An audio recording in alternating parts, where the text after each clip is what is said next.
नमस्कार, इन खबर में आपका स्वागत है। मैं विद्याशंकर तिवारी हूं। क्या पूर्व राष्ट्रपति प्रणब बाबू को भारत रत्न मिलना गांधी परिवार को अच्छा नहीं लगा? देखिए, जब तक आग नहीं होगी तब तक धुआं नहीं उठेगा। जो खबरें आ रही हैं वो कुछ ऐसी ही है। अब इसको कैसे कहें कि गांधी परिवार को अच्छा नहीं लगा? तो जब राष्ट्रपति भवन में प्रणब दास सहित 3 लोगों को भारत रत्न दिया जा रहा था, जिसमें भूपेन हजारिका दिवंगत हैं और नानाजी देशमुख भी दिवंगत हैं, उस समारोह में जो आयोजित किया गया था, सरकार की तरफ से सभी पहुँचे और सबकी नज़र सोनिया गांधी और राहुल गांधी पे थी, लेकिन वो कहीं नज़र नहीं आए। यदि कांग्रेस की तरफ से कोई पहुंचा तो वो आनंद शर्मा थे, शशि थरूर थे, सुशील कुमार शिंदे थे, वगैरह वगैरह, लेकिन सोनिया गांधी और राहुल गांधी नहीं पहुंचे। इसके बाद से कयासबाजी का दौर जारी है कि प्रणब मुखर्जी से यूं भी 10 जनपद के रिलेशन कभी बहुत अच्छे नहीं रहे। आपको याद होगा कि इंदिरा गांधी के डेथ के बाद ये भी खबरें आई थी जब उन्होंने कि राजीव गांधी से उनके मतभेद बढ़ गए थे।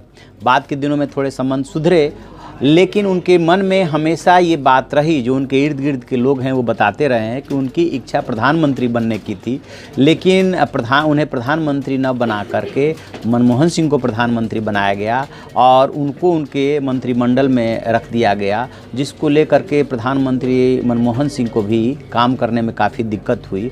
और एक बार का तो वाक़या ऐसा हुआ कि जब भी कैबिनेट की बैठक हुआ करती थी, चूँकि वो प्रणब मुखर्जी के जब वित्त मंत्री हुआ करते थे तब मनमोहन सिंह जो है उनके आरबीआई के गवर्नर हुआ करते थे, तो इस तरह से उनका जो रिलेशन था वो बॉस का था और उन्हें दिक्कत होती थी तो प्रणब मुखर्जी को सर ही बोलते थे, जिसको लेकर के प्रणब मुखर्जी ने अलग से उनसे आपत्ति की थी कि अब आप पीएम हैं, अब आप ऐसा नहीं कर सकते। कहने का मतलब ये है कि प्रणब मुखर्जी के मन में हमेशा ऐसा रहा कि जो उनकी सीनियरिटी थी उसके हिसाब से उनको पीएम बनाना चाहिए था, लेकिन गांधी परिवार चूँकि उनको लेकर के आश्वस्त नहीं रहा, इसलिए नहीं बनाया। राष्ट्रपति भी वो मजबूरी में बने थे क्योंकि ममता दी अड़ गई थी, इस वजह से कांग्रेस को सपोर्ट करना पड़ा था और वो राष्ट्रपति बन पाए थे, लेकिन ये टीस कभी गई नहीं उनके मन से।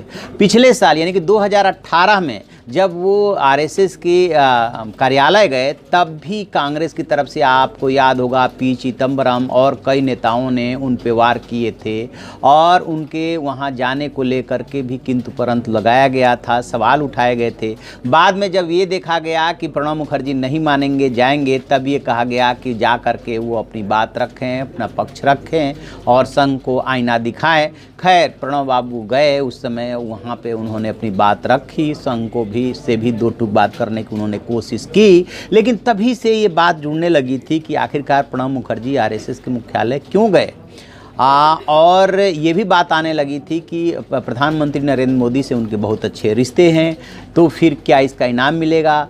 तो जैसे ही भारत रत्न की घोषणा हुई तब ये बातें भी हुई सोशल मीडिया पे ख़ास तौर से कि ये आरएसएस मुख्यालय जाने का उनके इनाम है। और ये बात कहते हैं कि गांधी परिवार को अच्छी नहीं तब अच्छी लगी थी, और जब राष्ट्रपति भवन में कार्यक्रम आयोजित करके उन्हें ये भारत रत्न दिया गया तब भी ये बात अच्छी नहीं लगी। और ये दोनों के दोनों यानी कि सोनिया गांधी और राहुल गांधी यूं ही नहीं अनुपस्थित रहे, हर नज़र उनको तलाश रही थी राष्ट्रपति भवन में। सब नज़र आए लेकिन ये दोनों नेता नज़र नहीं आए, तो फिर तो सवाल उठेंगे ही। तो आप ऐसी खबरों के लिए देखते रहिए हमारा डिजिटल चैनल इन खबर। उसे लाइक कीजिए, शेयर कीजिए और कमेंट बॉक्स में जाकर कमेंट जरूर करें। Thank you. इन खबर चैनल को सब्सक्राइब करें और बेल आइकन दबाना ना भूलें।